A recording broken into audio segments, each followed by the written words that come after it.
Bonjour tout le monde. Alors dans cette vidéo, on va voir le format liste dans Python, comment créer une liste et comment faire des manipulations sur les listes. Alors première chose que nous allons faire, c'est créer une liste aléatoire. On va l'appeler par exemple my list et on va introduire donc on va dire des différents âges par exemple virgule 35,85, 5, 8. Voilà. On va appeler age list, c'est mieux. Voilà. Voilà, on vient de créer notre liste. Alors, pour accéder à un élément dans cette liste, comment on fait? Alors, accessing elements. Ce qu'on va faire, c'est appeler chaque élément par son index. Alors, first element dans la liste, on va écrire age list et comme toujours, le premier élément, il est indexé 0 dans Python. Et on va écrire print first element. Voilà. Alors, pour accéder maintenant à l'envers, au dernier élément, comment on fait? Alors, last element equal age list. Et ici, on va écrire -1. Et là, ça va nous donner le dernier élément de cette liste. Voilà. Maintenant, on veut par exemple ajouter des éléments à la liste. Donc, pour ajouter des éléments, il y a deux manières de faire. Alors, la première, c'est ajouter un élément à la fin de la liste systématiquement. Donc, adding element. Et on va écrire donc, le nom de la liste. Donc, age list. Et point append. Append, c'est une fonction qui veut dire ajouter à la fin. Et on va ajouter un âge, un nouveau patient avec un nouveau âge, on va dire 18 par exemple. Voilà, maintenant, si on vérifie la liste, on va retrouver 18 à la fin, d'accord? Donc maintenant, moi, je voudrais ajouter, par exemple, au début de la liste, pas à la fin. Et donc là, je vais utiliser une autre fonction. Alors, je vais écrire age list. Et cette fois-ci, insert. Insert. Alors, insert, on va insérer donc une variable et on va lui donner l'index dans la liste. Donc, par exemple, on va insérer, on va dire 90 et dans l'index 0. Et ici, si on vérifie age list, on va avoir... Ah, pardon. Donc, c'est l'index, ensuite la valeur. Voilà. Voilà, donc ici on a 90 avec l'index 0 qui a été ajouté à AgeList. Alors maintenant on a cette liste et on voudrait retirer un élément de cette liste. Donc on va voir comment on peut retirer des éléments et il y a une fonction qui s'appelle remove. Donc on va écrire le nom de la liste, ensuite point remove et on va écrire l'élément qu'on veut retirer. Par exemple ici je vais par exemple essayer de retirer le 85 et je vais écrire remove 85 et print age list. On va voir que 85 n'existe plus dans la liste. Donc ça c'est une méthode pour retirer donc un élément.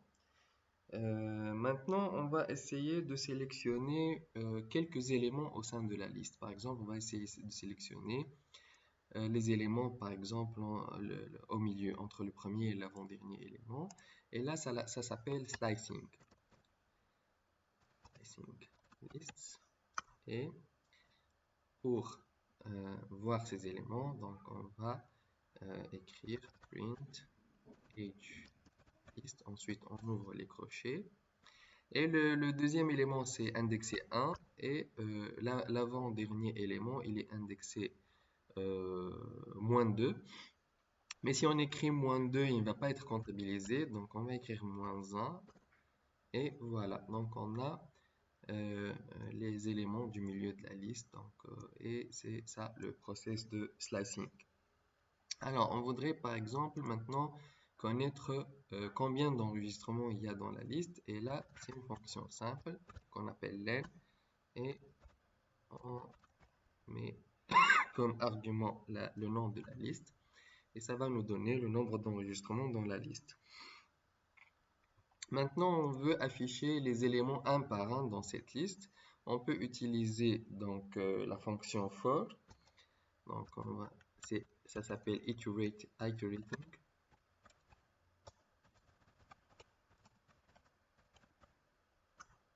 Et on va utiliser la fonction for element, par exemple, in age list. Ou alors, on peut for age, par exemple, in age list. Voilà. Et ici, on va écrire print age.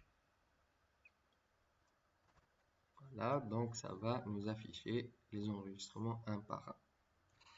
Alors, maintenant, on veut faire une opération mathématique, arithmétique sur tous les enregistrements de la liste. Et donc, on va créer une nouvelle liste qui correspond, par exemple, on va dire au carré de l'âge, par exemple. Donc, list operations. Et on va écrire, on va l'appeler squared age equal, et on ouvre les crochets. Lorsqu'on ouvre les crochets, pour Python, c'est une nouvelle liste. Et on va écrire x au carré for x in age list. Et là, ce que ça va faire, c'est que ça va en fait faire l'itération comme for loop. Donc pour chaque élément dans la liste âge, elle va créer un nouvel élément qui correspond au carré de cet enregistrement et elle va l'affecter à une nouvelle liste appelée squared age. Donc on va voir qu'est-ce que ça va donner. Print squared age et ça va nous donner donc les carrés de age list. Voilà, ça c'est une méthode de création, donc d'opération mathématique sur les listes. Alors maintenant, on va vérifier si un élément existe dans cette liste. Donc, on va écrire checking for existence et on va faire une opération simple. Par exemple, on va dire 45 in age list. Alors, vous voyez ici que on a utilisé donc in pour vérifier si 45 existe dans age list et ça retourne true, ça veut dire c'est vrai. Alors si j'écris par exemple 50 qui n'existe pas, ça va donner donc false. Voilà, c'est une méthode qui est simple. Maintenant, on va dire que on a besoin d'une liste avec un tri, par exemple, ascendant. Et là, c'est très simple avec la fonction sorted. Et on va appeler ça, par exemple, sorted age et equal sorted, la fonction sorted. Et on va mettre comme argument age list. Et maintenant, print sorted age.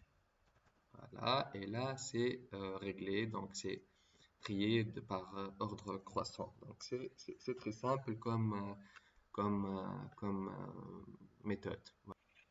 Alors, dernière chose qu'on va voir avec les listes, c'est comment effectuer un filtre sur la liste.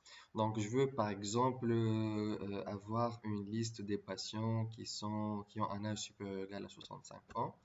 Donc, on va list filters et là, c'est très simple aussi. On va appeler une nouvelle liste elderly et on ouvre les crochets et on va sélectionner X for X in age list et on va écrire une condition ici. Donc, if X supérieur ou égal à 65.